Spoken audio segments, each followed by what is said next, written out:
watching a lot of Kelly Galloup videos.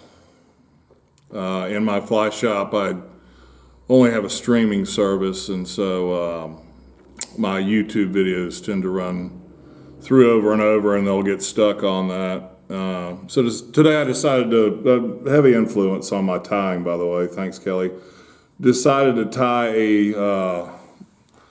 a fly in his honor that he's kind of inspired. It's I call it the County Fair monkey nipple, and it's actually an articulated midge.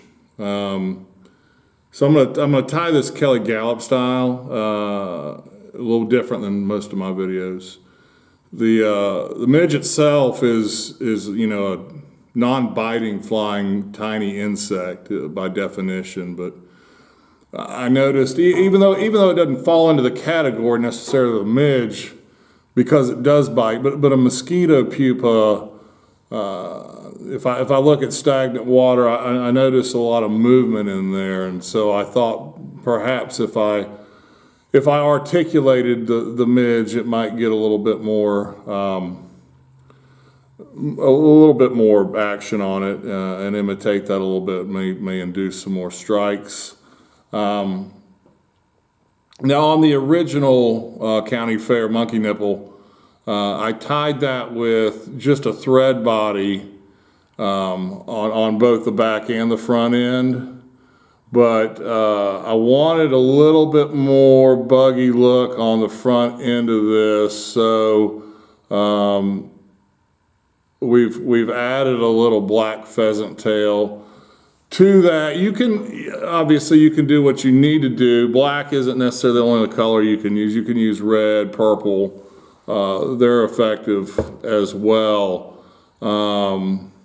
We did tie a triple articulated County Fair sump monkey, which combined a little bit more of the sculpin wool into the front end of this instead of just a regular dubbed thorax, because we felt like we needed to push a little bit more water in certain circumstances with heavier flows.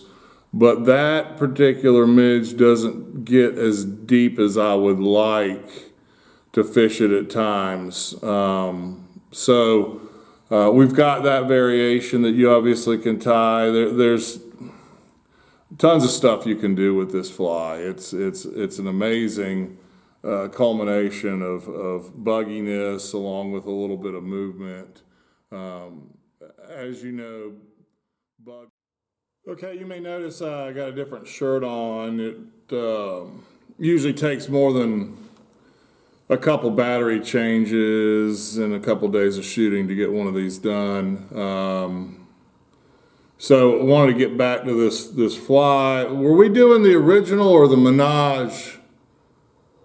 The Menage was a triple articulated monkey nipple, but that particular fly we've kind of phased out a little bit just because it's hard to get commercial producers to put all that together.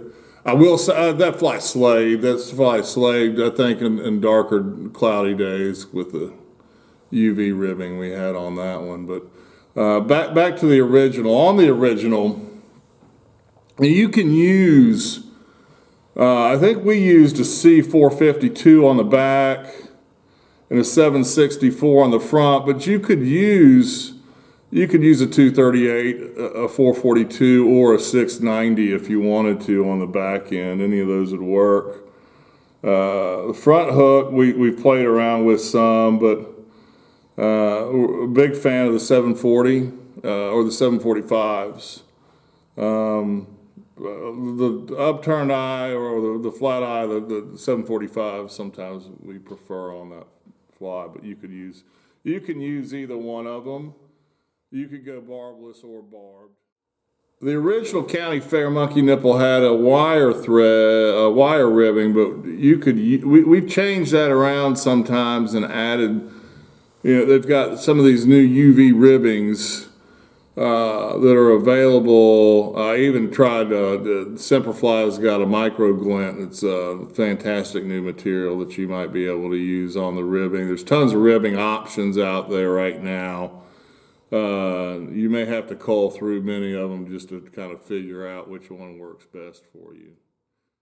On the front end of the fly, from a bead perspective, we've gone non-beaded. On the original, I think we used originally the glass bead, but you obviously, if you're trying to get deeper and you don't fish with split shot, you can use tungsten.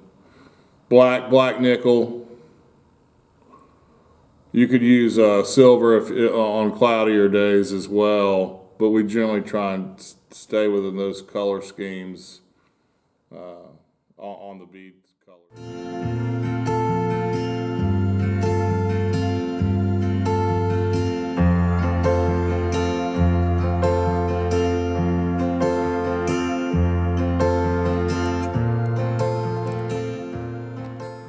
So that's it for you, the County Fair monkey nipple, articulated midge. Hope you guys have an opportunity to fish this soon.